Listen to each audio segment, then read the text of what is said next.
Okay, there we go. All right. Well, my name is Rachel Sandoval, and I am a registered dietitian with the KU Alzheimer's Disease Research Center. I am the program manager for our LEAP program, which I will tell you a little bit more about here in just a second. And today we're going to be talking about dietary supplements and brain health. And it's a fun but very complex and lengthy topic. So I will be honest with you.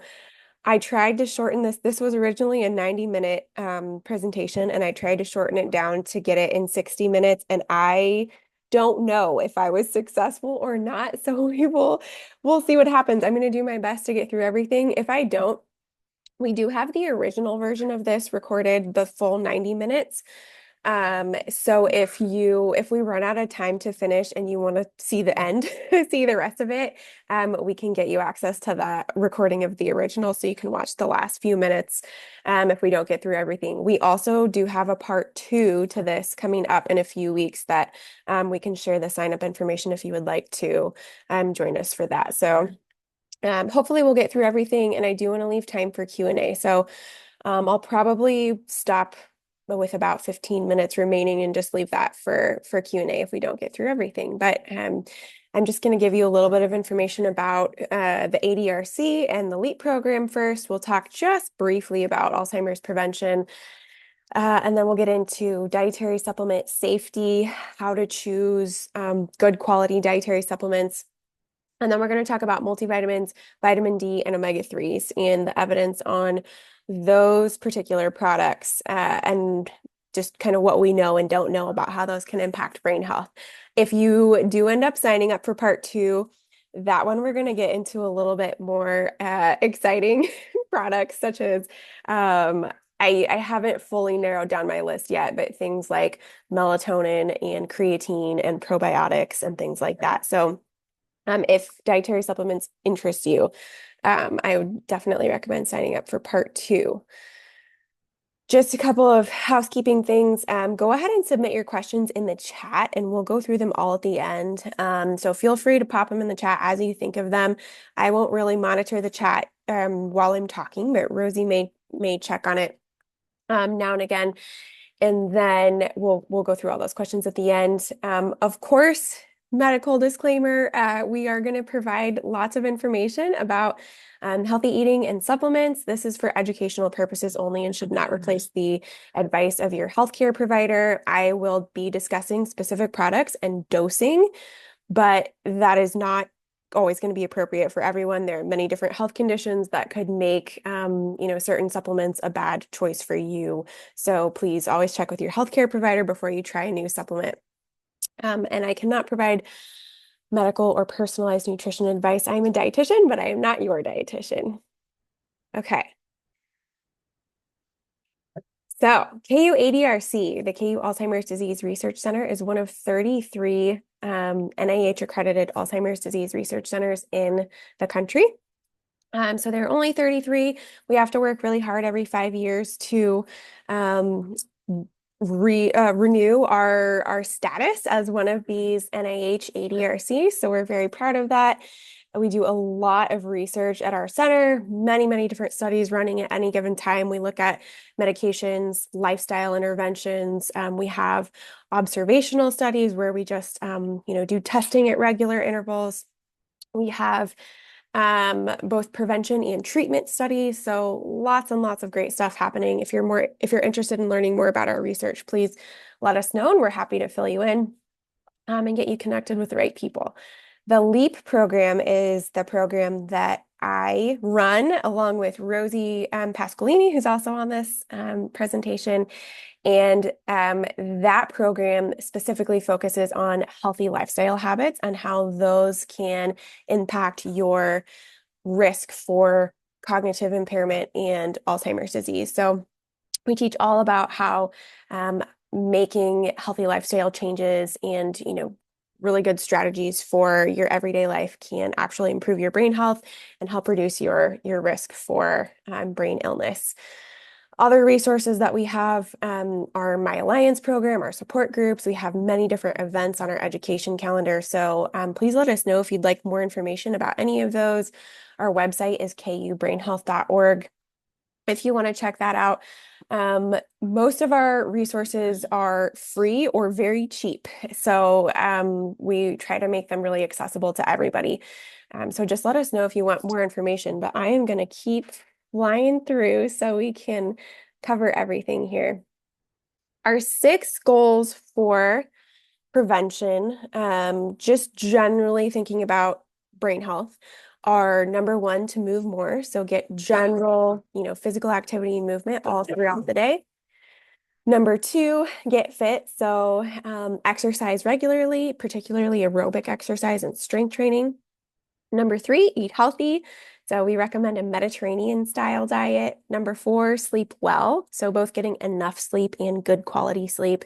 5, stay connected. So getting both social engagement, staying connected socially, and then staying connected mentally or cognitively. So continuing to challenge your mind throughout your entire life. And then number 6, manage stress and mental health. And we cover all of these in depth in our programs, but we are going to go ahead and dive into dietary supplements now. So one question that we get all the time is, just generally, are dietary supplements helpful? Do we really need them? Are they safe? And you may hear a lot of different people say that, they're not regulated. They, are just giving you expensive urine. You're wasting your money. And those things are not necessarily true. We're going to talk about the regulation here in just a minute, but even people with healthy diets can have trouble getting enough of the nutrients they need or certain compounds that can be helpful for them. So there are a lot of cases in which dietary supplements can be helpful, but the research is mixed and has to be really, we have to look at each individual product or each individual compound in that research specifically to fully understand how it can be beneficial or not, and what the research says on that. So just some things to keep in mind. There are many common health conditions that can increase our nutrient needs or decrease absorption. For example, high stress levels can increase needs of certain nutrients. Just one really common example that we all experience. Or things like acid reflux can change our nutrient absorption. So many common health conditions can increase our need for certain nutrients. Degradation of soil quality impacts nutrient density of plant foods. So some of our plant foods may not be as nutrient dense as they were maybe 100 years ago. Many compounds found in plant and animal foods can have a therapeutic effect at higher doses than can be obtained through food. So a really common example of that would be curcumin, which is an active compound of the spice turmeric. And turmeric itself can be anti-inflammatory, but just eating that spice is not enough to have a therapeutic effect. And there is some really great research on the therapeutic anti-inflammatory effects of very concentrated curcumin. So we're actually not going to cover that today, but just an example of something that, evidence has shown there can be a benefit to a more concentrated dose of something than what we can get through our food. Many medications decrease our nutrient status or function. Here are just a few examples. PPIs that we would take for acid reflux. NSAIDs, so ibuprofen, antihypertensives, statins, blood sugar lowering medications, steroids, bronchodilators, antidepressants, and oral contraceptives. All of these can impact our nutrient status. They may increase nutrient needs. They may change how those nutrients function in our body. So many very common medications can impact those. And then, of course, there's the issue that many of us are either deficient or insufficient in many different nutrients. So about 31% of Americans are at risk for a disease of malnutrition. So That's really severe deficiency, not even sort of a suboptimal level. So think things like rickets, scurvy, anemia. Anemia would be one of the most common ones. 31% of Americans. That's a really high number. And then beyond that, just nutrient insufficiency. So, we're getting enough to maybe not develop a really serious disease like rickets, but we're not getting enough to really have optimal health or prevent more chronic conditions like, heart disease or something like that, for example. Um, so over the long haul, those sort of suboptimal nutrient levels can do significant damage long before we really develop a specific disease of malnutrition. The estimated proportion of Americans that are getting less than the EAR, the recommended amounts for a few common nutrients, would be 100% potassium. So estimated 100% of Americans are not getting enough potassium, 94% not getting enough vitamin D, 89% not getting enough vitamin E, and then 43% not getting enough vitamin A, 67 for vitamin K, 52 for magnesium, 44 for calcium, and 39% for vitamin C. So uh, we definitely need more of these nutrients because insufficient amounts are really, really common.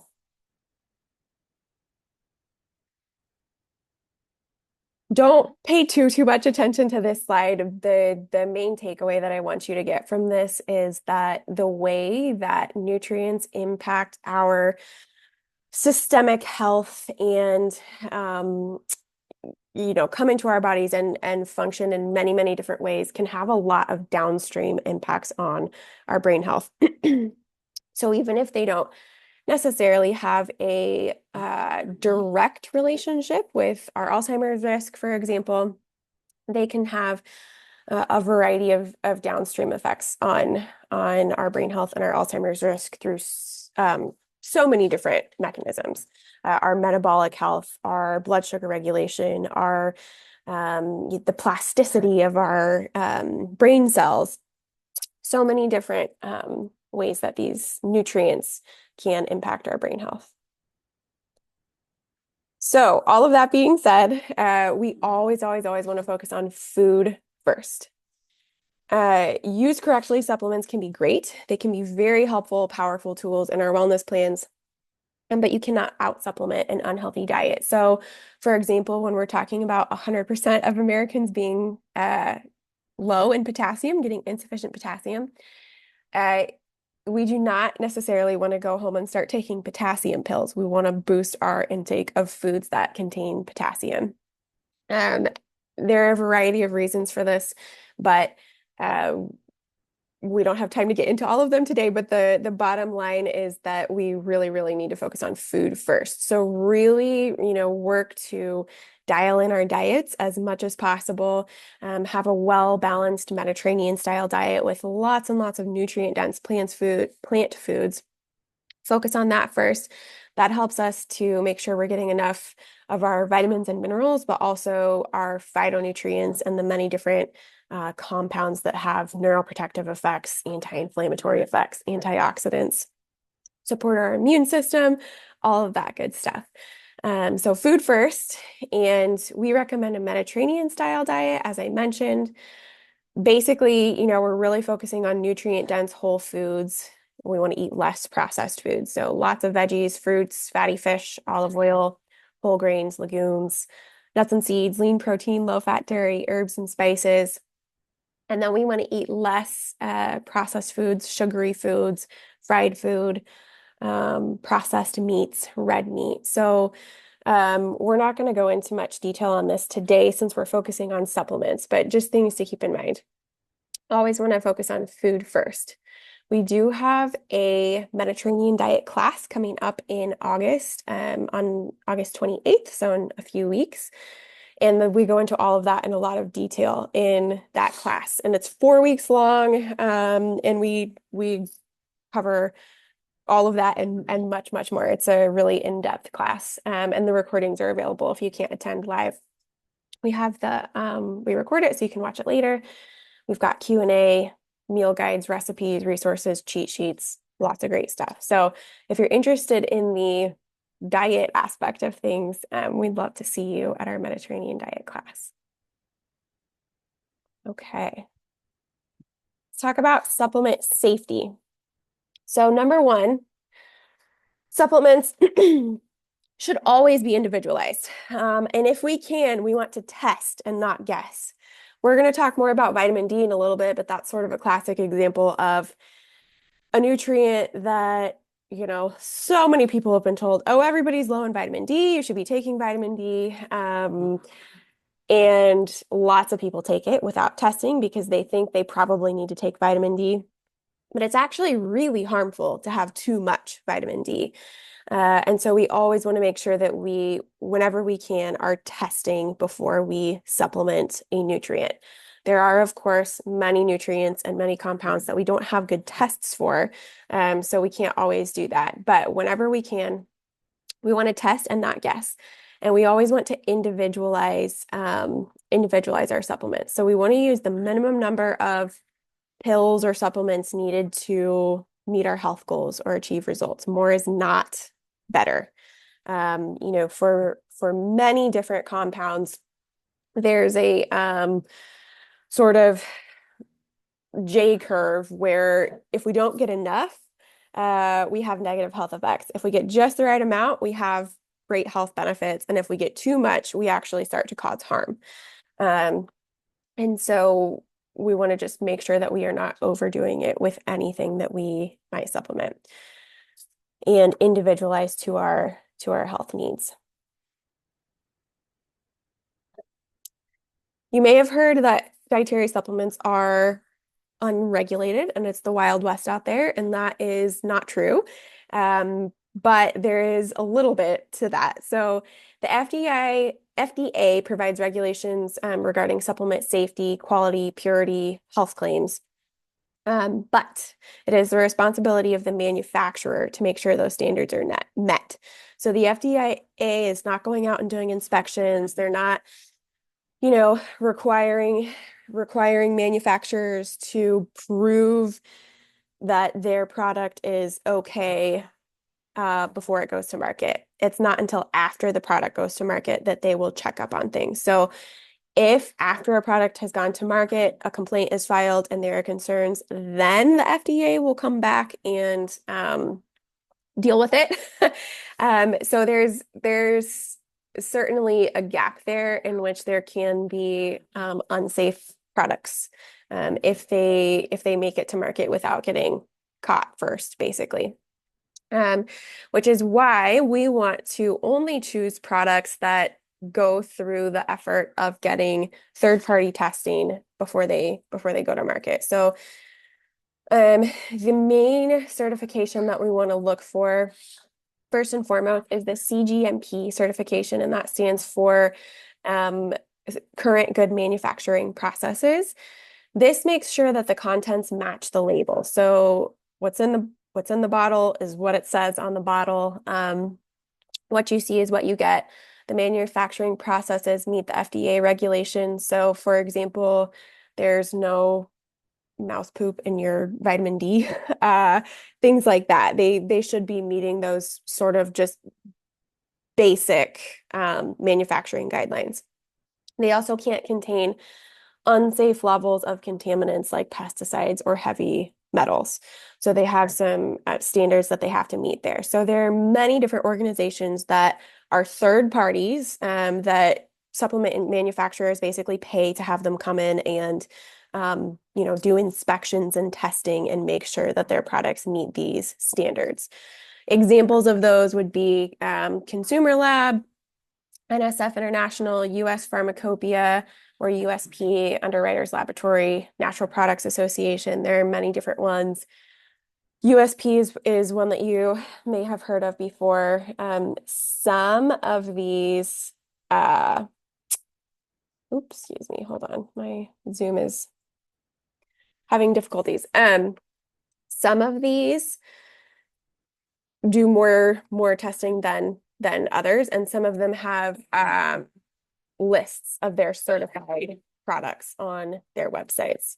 So you can check those out if you would like. But the easiest way is to, if you have a particular product that you're interested in, look at the bottle, and the bottle should say that they have CGMP certification, or in some cases, some companies don't put it on each individual bottle, but it's on their website that all of their products, manufactured in their facilities meet these certifications. So the certification is actually um, for the facility itself, in addition to the individual products. So sometimes you have to actually go to the website of the company to verify that it meets those standards. Okay. Um, this is a resource that I don't know why my Zoom is being weird. This is a resource called Consumer Lab that is available to the general public. It's not perfect, but it is a really great, helpful tool if you are interested in using more dietary supplements and you want to make sure that you're not getting something that's really bad for you or that has no evidence behind it. Consumer Lab does a great job of summarizing the available evidence in a layperson friendly way so that anybody can understand the pros and cons of different products. And then they actually test individual products and specific brands. And so they can tell you, this brand is good, didn't have any contaminants, it met the standards, whereas this brand was bad. It had, the dosing on the bottle didn't match the dosing in the pill. There was some sort of contaminant in there. Don't use that one. So they test specific products. I will say that the list of products that they test is pretty, for each category, is pretty small, in my opinion. I wish they tested more. I'm sure it's expensive to do, and I think the companies have to actually pay to get their products tested. So that's part of why it's a little bit limited. But they do typically include some of the most common brands, and they include a lot of generic brands. So like Kirkland or Sam's Club or CVS. So it's really helpful for knowing if the cheaper products are okay. Sometimes with dietary supplements, you get what you pay for and you don't necessarily want to buy something really cheap. And other times the cheap ones are okay. So really great resource. There are some limitations to it, but I think it can be really, really helpful. Another resource, and I forgot to mention, unfortunately, it's not free, but it only costs, I think, $50 or $60 per year. So it's a relatively affordable resource if you're somebody who's really interested in supplements and wants to learn more about them and use them more regularly. That can be a good resource.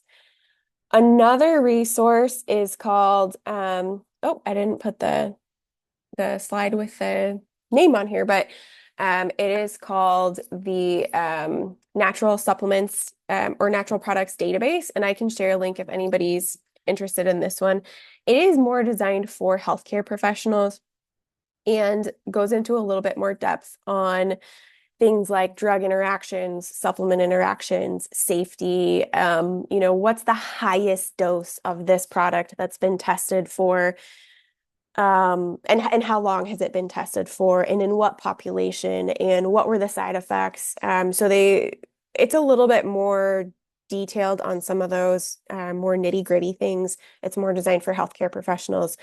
It's a little bit more expensive to just buy a subscription, but a lot of universities have subscriptions. So if you work for a university, you might check and see if it is in your available databases. So for us at KU Med, not regular Lawrence KU, but the KU Medical Center, we have access to this for free through our library, through our databases in our library. So you might check with your university if this is something that interests you, because it's a really, really great resource. They do not do as good of a job looking at specific products like Kirkland brand, for example. They don't look at the specific products. They more look at the compounds themselves and what's the research on those specific compounds. But really great. Both of those are really great resources. They have some overlap and they also have some things that make them unique. I use both.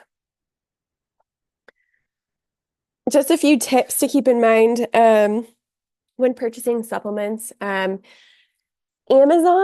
is tricky. It's a really great place to get lots of different products in general, including supplements, but there are significant issues with counterfeit products, counterfeit dietary supplements. So we want to be really, really careful with that. In general, I recommend avoiding purchasing your supplements from Amazon unless you cannot get them anywhere else. Every once in a while, I'll come across a product that I need or that one of my patients needs, and for whatever reason, we can only get it on Amazon or directly through the manufacturer. And of course, Amazon has free shipping. So it's okay sometimes, but there are some things you want to double check. So we want to make sure that it's sold by the brand itself. So for example, Nordic Naturals is a really good brand. We would want to make sure it's sold by Nordic Naturals on Amazon or sold directly by Amazon and ships from Amazon.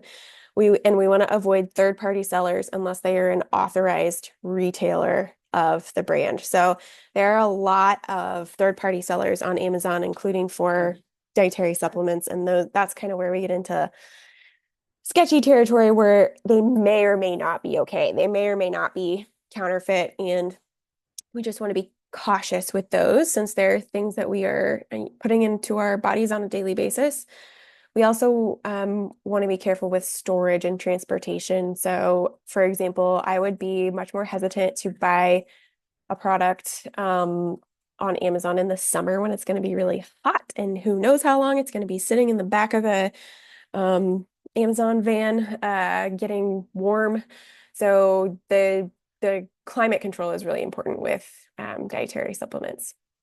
We also want to avoid proprietary blends, and I will show you a picture of what that looks like in just a second. But the concern here is that we don't know how much of the various ingredients are included, and there's really no reason for them to do that. We should, in almost any case, we can find a comparable alternative that is more transparent in their labeling and has the exact amounts of different nutrients, the exact types, the exact milligrams of every single thing that's in that bottle on the label. So we should be able to find transparent labeling. And if it just says proprietary blend, there are a few exceptions, but in most cases we want to choose something else. Supplements cannot legally claim to treat, cure, or diagnose a disease, so we want to avoid products with these claims. There's a really popular brain health supplement that has been getting in a lot of legal trouble recently because they made claims that were too confident about what their supplement could and couldn't do for memory and cognition. So just in general, watch out for products that make any of those sort of strong health claims. Usually they won't say anything. Maybe it'll say supports digestive health or something really generic like but it won't say treats acid reflux. It cannot legally say that, and if it does, you need to find a different product because they're breaking the rules, and we don't want to mess with that. Okay, here's an example of proprietary blend. So on the left here, I know this is really tiny and hard to read, but on the left, basically you can see in the red section there, it just says proprietary blend, and it says the amount in the total proprietary blend. And then it just lists a bunch of ingredients, but doesn't give us amounts of how much those are.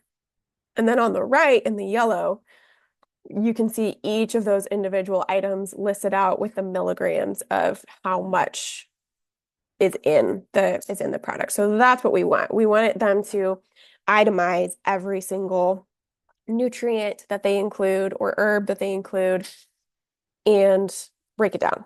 And almost always, not 100% of the time, but almost always, if you find a product that interests you but uses a proprietary blend, you can find a comparable product that's good quality that has more transparent labeling and breaks it down. Um, okay, just a couple of other things to keep in mind. We want to avoid gummies. So, gummies, the regulations are a little bit looser on gummies, so they're more likely to have a lot of variability in the nutrient content. It's also really hard to get enough of the nutrients in the gummies. So if you are trying to find vitamins for your kiddos, I would prefer chewables over gummies, or liquid over gummies. Or if you can't swallow pills or whatever that, I would look for powders, chewable or liquid over gummies if you can. Um, let's see. Also want to avoid products that do not list the forms of the vitamins and minerals. So, for example, and I'll show you an example of this later, but the label shouldn't just say magnesium. It can't just have plain magnesium. It has to be bound to something, and we want to know what that is. We want to know the type of magnesium that's in the product. So magnesium citrate is one type, magnesium oxide is another type. And even if you don't fully understand the differences between the different types, that transparent labeling is important. So um, we want to have those different types listed. So it should not say B12, for example. It should say methylcobalamin or B12 as methylcobalamin or B12 as cyanocobalamin or something like that. So look for a lot of detail and transparency on your supplement labels. If you have any type of food allergy or celiac, make sure you read the label really, really carefully. And then just keep in mind that many supplements are animal sourced. So if you're a vegetarian or vegan, you'll want to be extra careful with the products that you buy because even like a lot of our vitamins can be sourced from animals. This is an example of a label for a multivitamin that I like, and it just lists, right on the label, you can see it's certified gluten-free, dairy-free, and vegetarian. So that can help you kind of narrow down your choices if you see those stamps on the bottle. Okay, let's talk about multivitamins. I am not going fast enough, I can already tell. So do multivitamins work? Maybe. The research on multivitamins is pretty mixed and generally not super favorable. They Many of them contain poorly absorbed forms of nutrients, and a lot of studies do not differentiate.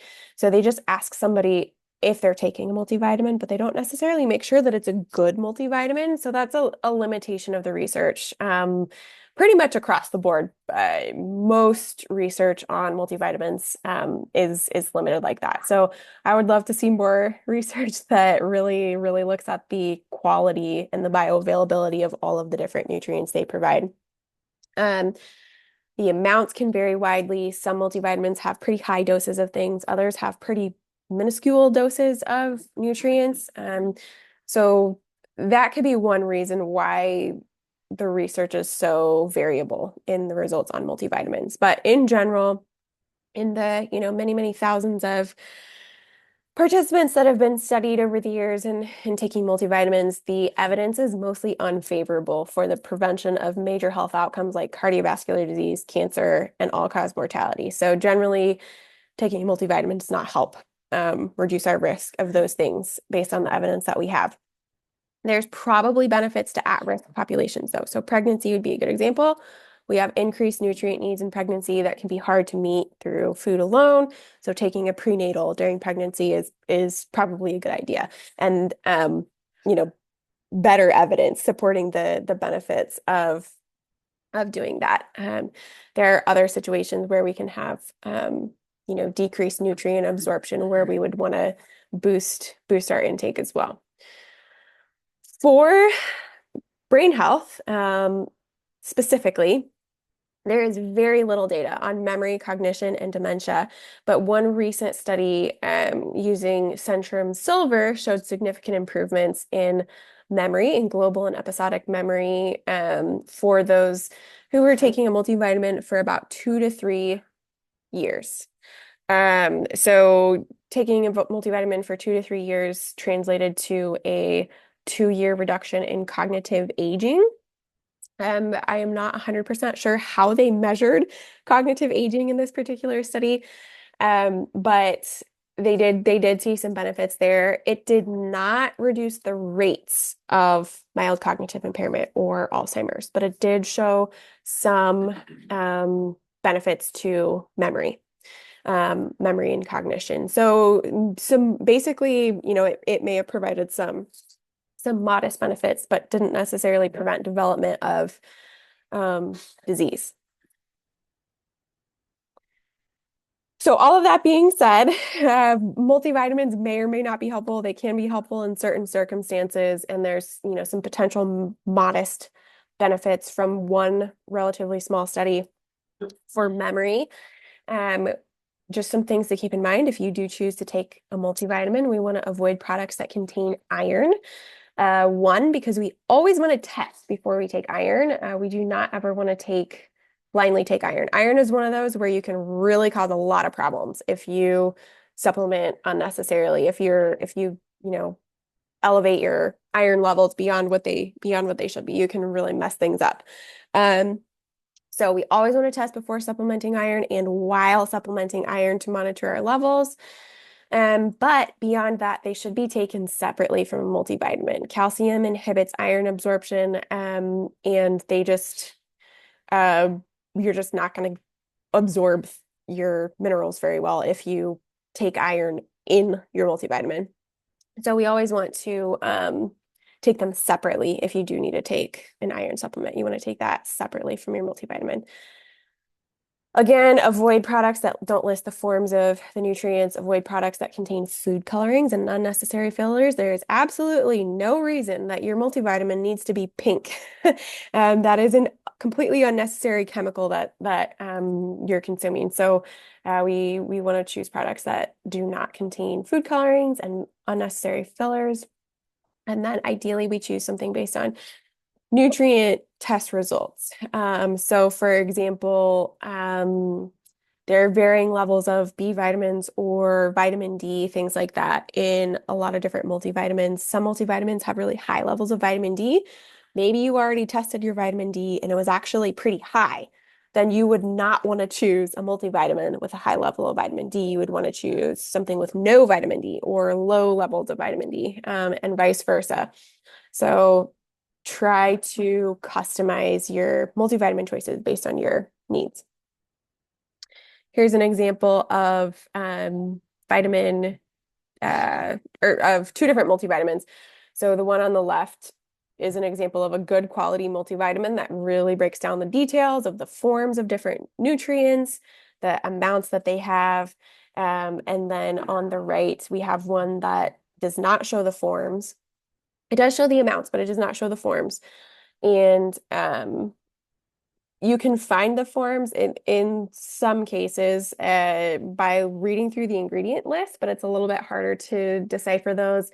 Regardless, this one has a lot of just fillers and food colorings and things like that that are just completely unnecessary in a multivitamin, although it is likely much cheaper.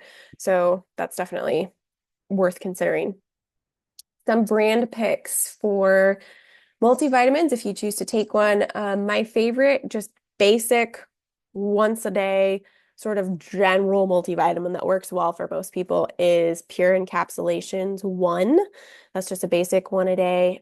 If you have specific needs, if you're pregnant or may become pregnant in the near future, you're going to need something a little bit different. But this is a really good one that's just kind of basic multivitamin. The Consumer Labs recommendations, they have several. These are just two examples, are the Kirkland Signature Daily Multi or Mature Multi, which is similar to that Centrum Silver that they looked at in the study that showed memory improvements.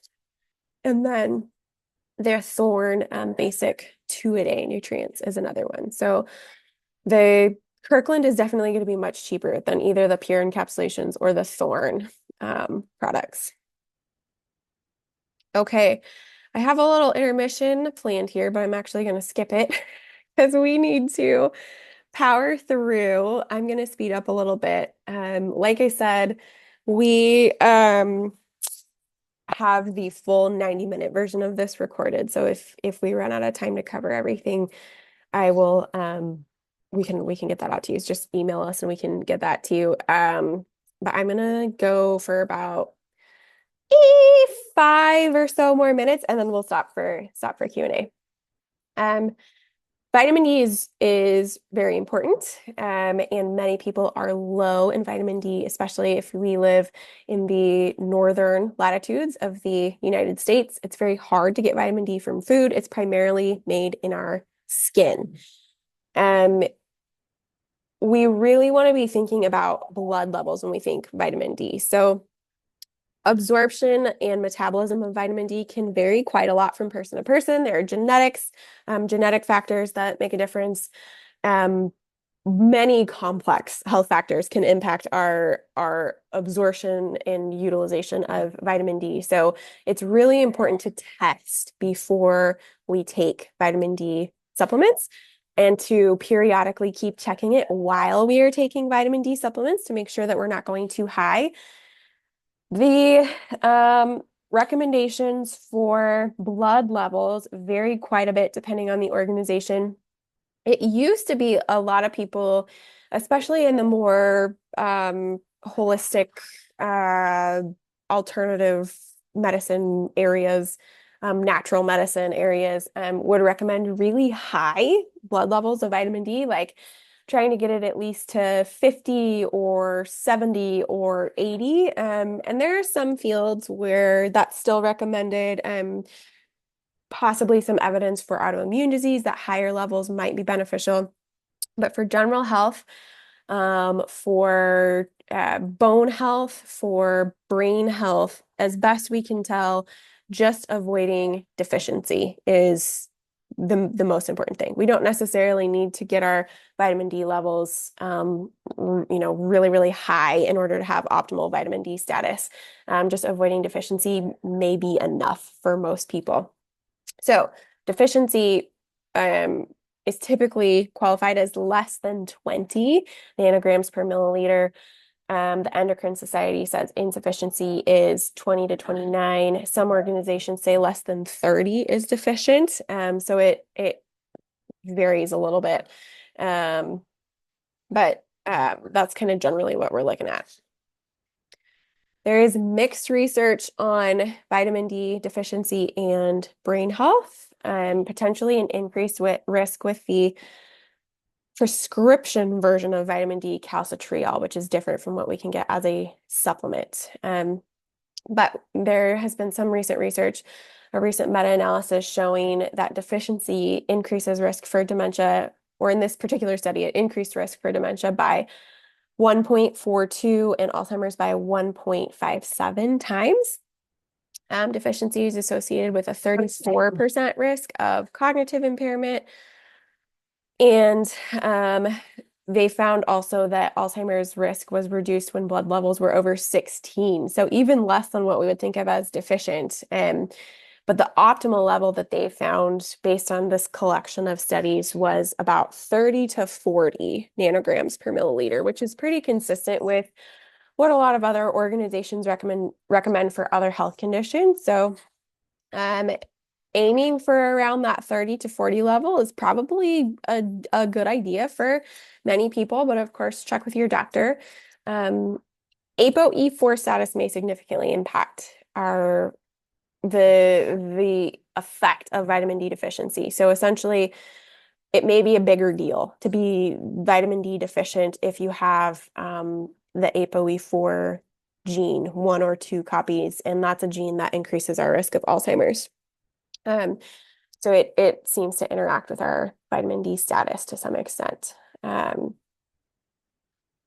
Another study, a large observational study, showed that deficiency increased risk by 19 to 25%. Insufficiency, so less than 20 was how they categorized that, increased risk as well, but a little bit less, so 10 to 15%. And then regular users of vitamin D and multivitamins had a 17% and 14% reduced risk of Alzheimer's and vascular dementia. So they lack a little bit of detail on the, doses and types and things like that of the vitamin D and multivitamins in this study, but those blood levels are really helpful. So it's good to know, deficiency and insufficiency do seem to increase risk. So if we can supplement to avoid deficiency and insufficiency, that may be very helpful. Things to keep in mind with vitamin D. Again, we don't want to supplement blindly. We want to test, especially if we're going to go over a maintenance dose of 1,000. We want to choose vitamin D3. Sometimes we might need high doses to replete in deficiency, but we don't want to continue supplementing that without checking pretty regularly. Some people respond more quickly than others to vitamin D supplementation. Ideally, we want to take it with a meal that contains fat. My favorite vitamin D is the Now brand soft gels. They have a whole variety of doses, all the way from really low doses to really high doses. They're very cheap. They're widely available, great quality. The Consumer Lab picks were two of the several that they picked were the Members Mark, so Sam's Club brand vitamin D, and the Source Naturals vitamin D drops. Okay. I am going to, let's see. The omega-3 stuff is pretty long, but it's also very interesting. So I'm going to see if I can give you a really quick summary of that, and then we'll do Q&A because I want to make sure we have time. And I am happy to stick around. I'm sure you all have many other things to do, but I'm happy to stick around and answer questions late as well if we do run out of time. So what do I want to say about this? The types of omega-3s that we get from fish are called EPA and DHA, and they are particularly beneficial and important to our bodies. Our bodies can't synthesize them on their own in sufficient quantities. So we have to get them from either food or supplements. Ideally food, but supplements may be beneficial. Fish oil supplements in appropriate doses are generally safe for most people, but it's not risk-free. There are some risks to supplementing omega-3. So don't think of them as like a, something that you can just take blindly in, large amounts without checking with your doctor. You do want to check on that. There's mixed evidence over the years as to whether or not fish oil supplements are beneficial. So we know fish is beneficial. Whether or not fish oil supplements are beneficial, the evidence has been pretty mixed over the years, but more recent research seems to be suggesting that they are good or can be helpful, at least in cases where we can't get enough EPA and DHA from fish. So if we're using the fish oil supplements to boost our intake of those compounds, of those fatty acids, when we can't get enough from fish, that can be helpful. So this particular study showed that when fish oil products were consumed long-term, actually, I think this was combined fish and fish oil. So a total of 1 gram per day of EPA and DHA from either fish or supplements or both which was beneficial to brain health. So 8% reduced risk of cognitive decline for every 0.1 gram per day of DHA, and 9.9% reduced risk for every 0.1 gram per day of EPA, and a 25% decreased risk of Alzheimer's with dietary consumption of DHA. So I'm not sure where the benefits plateaued, but the benefits started at 1 gram per day. So they didn't really see a whole lot of benefit until people got over that threshold of 1 gram per day, or 1,000 milligrams per day. And then there seemed to continue to be an increased benefit with increasing doses, but I'm not sure if they reported on or what they found the sort of plateau to be with that. Dietary and supplemental omega-3s were both beneficial, and multiple studies commented on the significant importance of measuring omega-3s in our blood. So it's called erythrocyte or a red blood cell, DHA and EPA. And these are labs that you can request from your doctor. Quest typically does these. I'm not sure if LabCorp has one. Higher levels are associated with reduced risk of cognitive decline and reduced risk of other health conditions as well. Unfortunately, we do not have optimal ranges established for cognitive health, but we know that when they're low, that's not a good thing. So that is something that you can check on. The typical therapeutic dose of fish oil of EPA and DHA is 1 to 6 grams per day. 6 is pretty high. Most people should not be taking 6, but 1 gram is reasonable for most people. We don't want to exceed 2 grams per day without medical supervision because there are some risks to taking high doses of fish oil. Okay, just quickly want to mention that it's really important to make sure when you look at your bottle that you are looking at the milligrams of EPA and DHA, not the milligrams of oil. So you can see here on the front of this bottle, it says fish oil, 1,000 milligrams. And you might think, oh, great, I'm going to meet my 1 gram per day goal. But it only provides 300 milligrams of omega-3s according to this part of the label here, right below I don't know if you can see my cursor or not, but the right below the 1,000 milligrams, it says it only provides 300 milligrams. Some bottles do not clearly list that out on the front. Then if you go and look at the label on the back, you can see that it's actually only 250 milligrams of the ones we really care about, which are the EPA and the DHA. So if you wanted to get to 1,000 milligrams of EPA and DHA with this particular product, you would have to take 4 of these soft gels per day. And that's not necessarily a bad thing. This is a pretty decent quality fish oil. It's cheap. It's widely available if you have a Costco near you. But it's a low dose. It's a low dose example or a low dose product.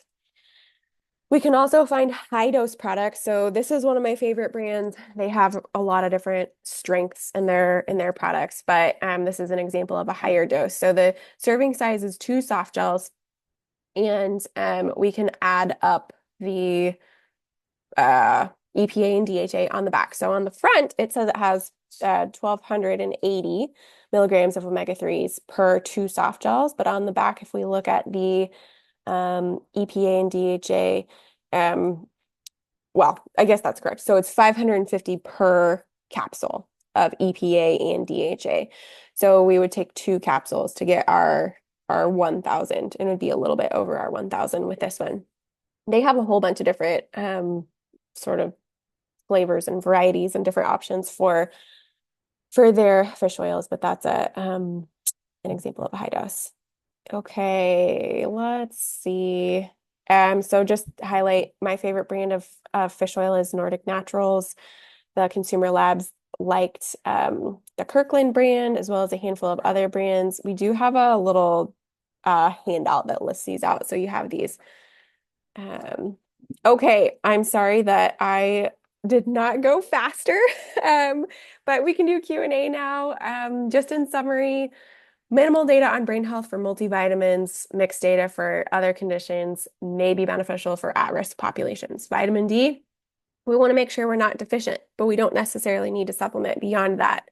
There does seem to be an increased risk of Alzheimer's and cognitive decline with vitamin D deficiency.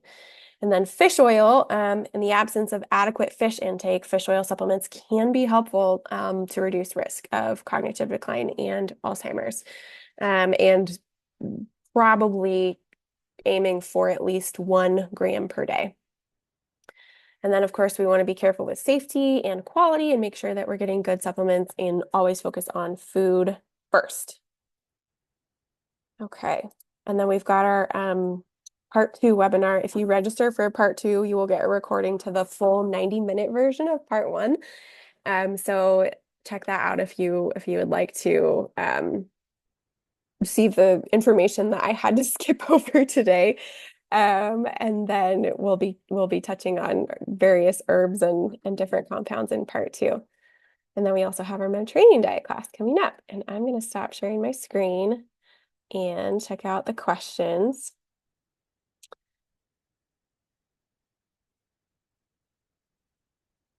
Okay. Erin said, expensive year, and she hasn't heard that one before. Yeah, I have. Unfortunately, I've heard it a lot. And it could be true in some circumstances, but I think it ignores the fact that there are good reasons to take supplements sometimes. Um, yeah, someone mentioned they were surprised to find out that they were vitamin D deficient, even though they eat healthy and are outside a lot. Yes, so there are a lot of different factors that can impact your ability to maintain a healthy vitamin D level. So it's a really good idea to get it checked. I wish insurance was better about covering it. Some insurances cover it fine, and other insurances do not. And if you happen to have one of the insurances that do not like to cover vitamin D, you can actually get direct to consumer vitamin D levels relatively cheap. I think they're like maybe $60. I don't know if that includes the fee for the blood draw itself, but there are a lot of direct to consumer labs available now that can sometimes be cheaper to pay cash if your insurance doesn't cover labs very well. Katie's asking if this is specific to omega-3s. So the research that I looked at for this presentation was specifically exploring EPA and DHA, which are omega-3s. Yes. Um, no, we would not, no increasing amounts of, the various other types of fatty acids would not necessarily have the same benefit. We do need them in our diets, but we don't necessarily want to supplement them or increase them. And it depends on the type and it depends on what the rest of our diet looks like, but we don't necessarily want to just, we usually get plenty of, particularly omega-6s. But today the focus was on omega-3s and the benefits of supplementing those. Thoughts on B12 supplementation? It's only necessary if if your B12 levels are insufficient, but it's also pretty um, hard to do any damage with B12 supplementation. It's one of the safer ones that your body will excrete excess of. There's no upper limit for vitamin B12. So, you know, it depends on the person, but you don't need to supplement it unless you're low in B12. And there are some things that can increase our risk for low B12. Anything that reduces our stomach acid, getting older, for example, can reduce our stomach acid and our B12. Absorption, taking antacids or PPIs, anything that reduces our stomach acid for GERD or acid reflux can reduce B12. Vegetarian or vegan diet. So lots of different reasons why we may want to supplement B12, but we don't need to unless we're low.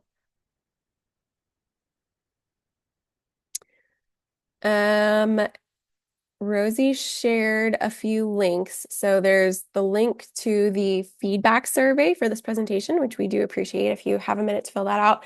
And then also the link to sign up for all of our upcoming courses, including the dietary supplements webinar. So Kara asked about my thoughts on the accuracy of blood levels of certain nutrients. Some are not reflective of nutrient intakes and some are. So that's correct. Unfortunately, we would have to line by line go through every single nutrient. And in some cases, there are multiple different labs that we would have to look at to evaluate nutrient status. So for example, um,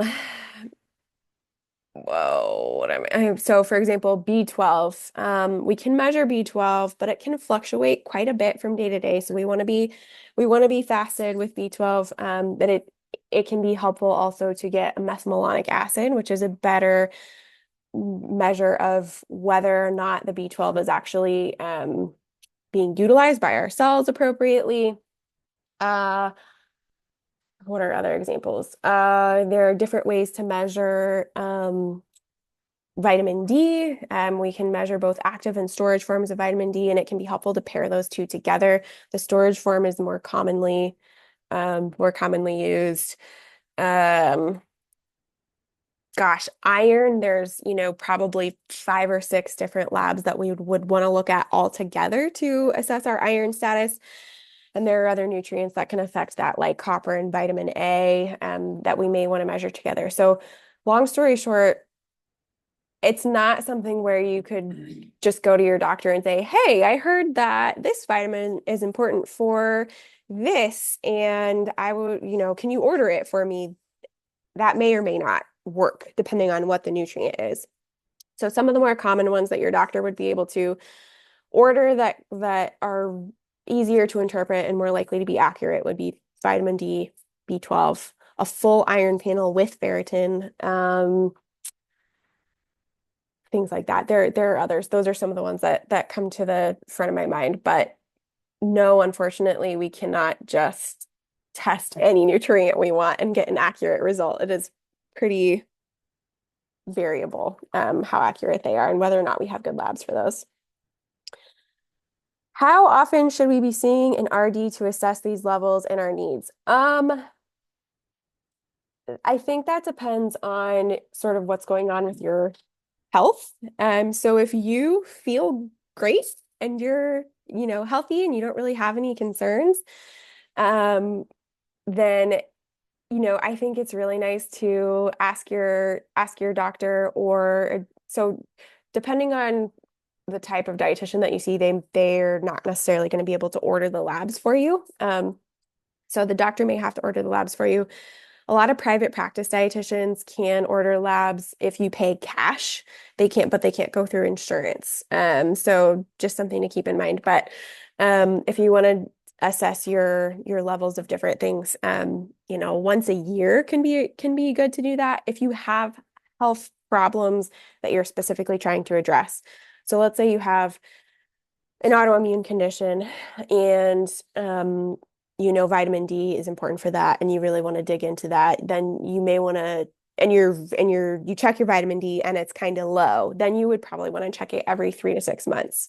Um, so it depends on your circumstances a little bit and what's going on. If you have more symptoms and more health problems, I would check things more regularly.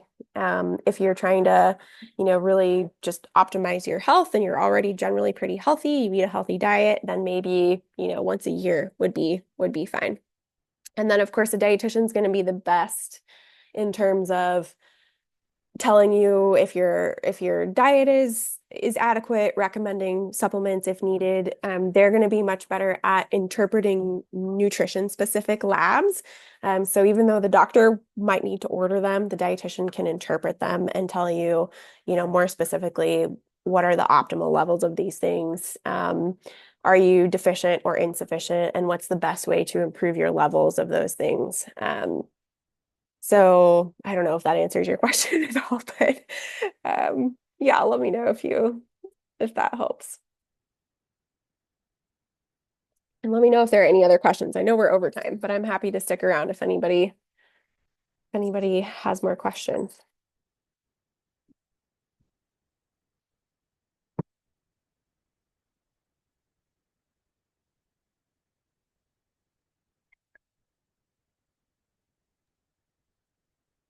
Hey, well, thank you so much, Rachel. I learned a lot and was taking pictures with my phone and sending them to my husband, like, hey, did you know this?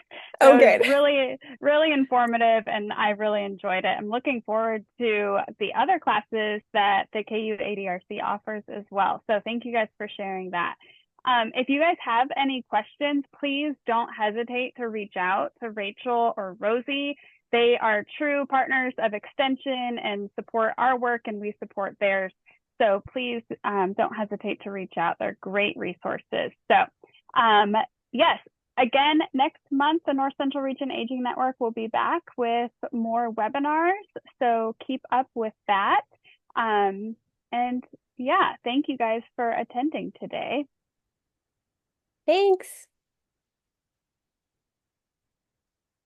Thank you.